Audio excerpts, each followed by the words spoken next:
Karl Marx, who lived between 1818 and 1883, learned a great deal from Hegel. He came to the conclusion that if we are the product of history, our history must be the product of those who came before us. Marx had a problem. Hegel was good at interpreting history, even at recognizing the people who were capable of changing, but Marx was more concerned about changing things for the good, especially for the disadvantaged majority who were the real force behind economic production, i.e. the working class.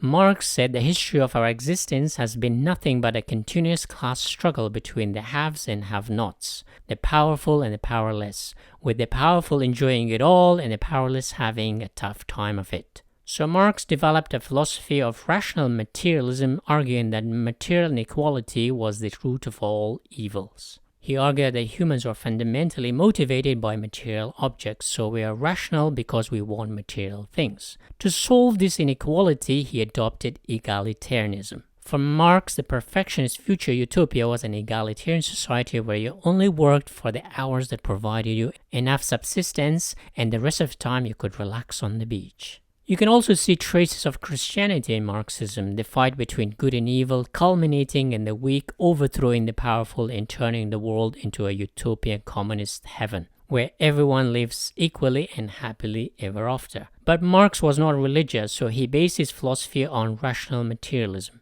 in which all workers unite to overthrow the exploitative class and everyone lives in harmony and peace, and nobody starves. For Marx, not only communism was desirable, it was also historically inevitable because for him, history was moving towards perfection through incremental improvement or dialectical change, as Hegel said.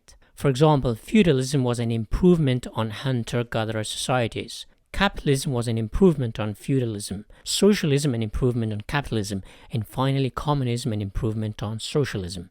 And for Marx, communism was the final phase of human history. You couldn't make it any better. Just like heaven, you cannot create a heaven that is better than another heaven. Or maybe you could, but generally heavens tend to mean perfection. If they do exist, of course. Marx's class-based analysis had deep communitarian roots or group-based. As a result, it failed in a highly individualized Europe, despite many attempts.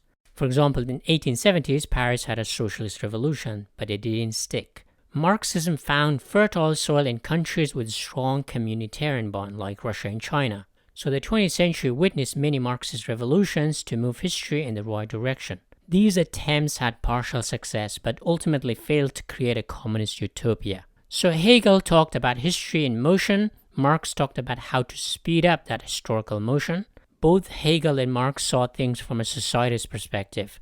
Now I'll discuss how this history-based philosophy applies to a person's own individual history from birth to death. If a society has a history, so does an individual.